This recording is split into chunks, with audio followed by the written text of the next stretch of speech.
Di động VH chào các em nha. Hôm nay mình chia sẻ cho anh em một ca iPad Pro 12.9 2017. Tình trạng máy nhận trong tình trạng máy mất nguồn nha. Ở ca này thì mình đang kiểm tra kẹp nguồn thấy có chập nóng. Kích nguồn thì lên dòng cũng hơi cao.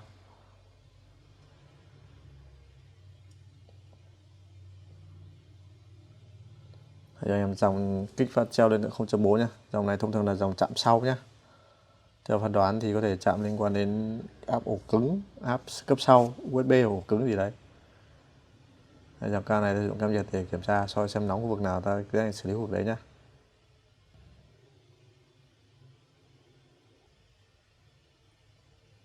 Đây hình ảnh cam nhiệt anh em xem cam nhiệt này.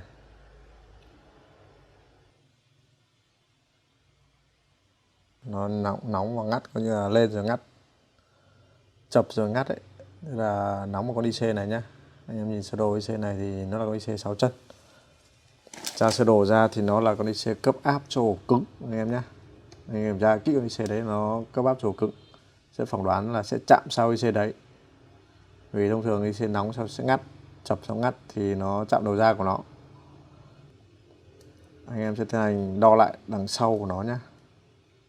Đây, nóng IC này nhá. Thực ra con này nó gần như con quy bảo vệ ấy. Nó sẽ chập đầu ra đằng sau của nó sẽ ngắt, nó bảo vệ mảnh đằng trước IC nguồn nó kiểu ấy, nếu không nó sẽ chết IC nguồn. Đây anh em kiểm tra nó này, đầu vào của nó này, đầu vào cấp áp đầu vào này, xong đầu ra từ IC nguồn vào này, qua nó điều khiển nó cấp ra đầu ra nó là cấp áp 3V cho ổ cứng này. Đây, thường sẽ chạm áp là áp này là áp 2V6 hoặc 3V3 cấp cho ổ cứng nhá. Thì sơ đồ không chi tiết mình không đo cụ thể lắm. Đây anh em có thể đo đằng sau này, rồi đo đằng sau sẽ thấy nó chập đằng sau hay không sẽ biết ngay này.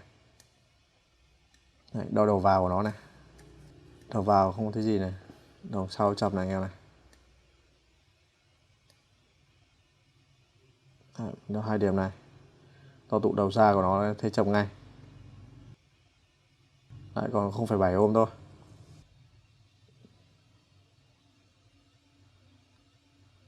Đấy, 0,7 ohm. Chạm đầu ra thì mình sẽ thành cấp một cái nguồn nhỏ vào đầu ra của nó ấy. Tức là đang nghi ngờ là chạm tụ, chạm đến 0,7 ohm thì thông thường là chạm tụ là nhiều. Chạm thẳng, chạm trực tiếp thì anh em sẽ cấp một cái nguồn từ 1 đến 1,5V vào.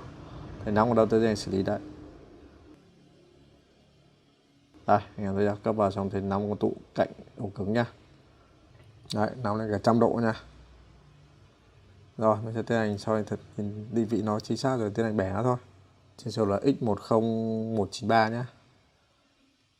Sơ đồ này là không chi tiết tên lắm. Đây anh em nhìn trên ổ cứng này, một dàn tụ ổ cứng này, đấy.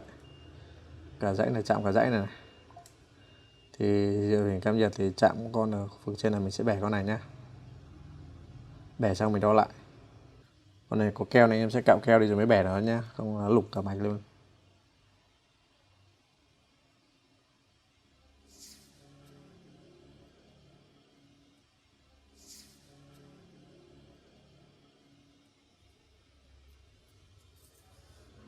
Để bẻ ra thì mình sẽ đo lại xem có đúng nó hay phải bẻ nhầm nhé.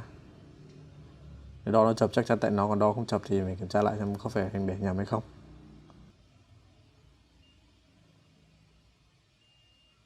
Khả năng bẻ nhầm anh em, nó vẫn chập, mình vẫn chập. Hai tụ chập với mình bẻ nhầm rồi. Chắc mình nhìn nhầm thôi. Nhầm nếu bẻ nhầm thì anh em nên bù lại cho đầy đủ nhá. Thực ra thì mạch nào nhiều tụ anh có thể bẻ vài con được, nhưng mà cố gắng hạn chế tối đa thôi. Còn mạch nào ít tụ anh em bắt buộc phải bù vào nhá. Chuẩn chỉ nhất là anh bẻ ra anh em phải thay bù vào cho đầy đủ.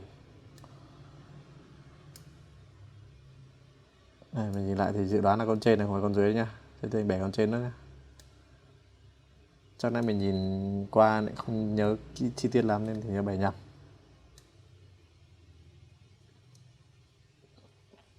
Giờ vì hàng này cũng khá nhiều tụ nên có thể bẻ một hai con không sao đâu.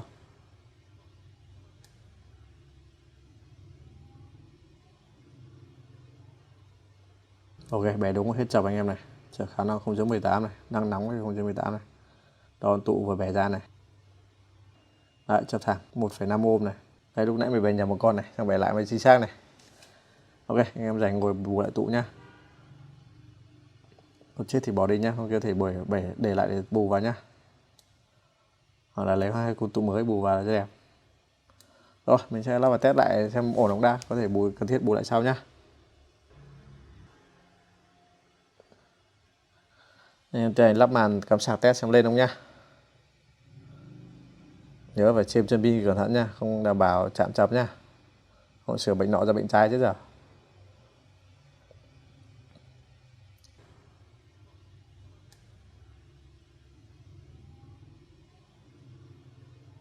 Pin kiệt rồi, cắm sạc xem lên hình của pin không, chờ sạc pin thôi. Đã lên hình của pin nha. Rồi anh em chờ sạc pin một chút lên là test máy xem ok không thôi. Đã lên hình của táo em nhá. Anh em nhập khẩu test bình thường thôi. Như vậy là máy nó chỉ chạm áp 3V thôi, áp cấp chỗ cứng. Cứ đo đúng bệnh làm thì đa phần thành công thôi. Cảm ơn anh em quan tâm dõi của mình. Chúc em thành công. Hẹn gặp lại anh vào những clip tiếp theo.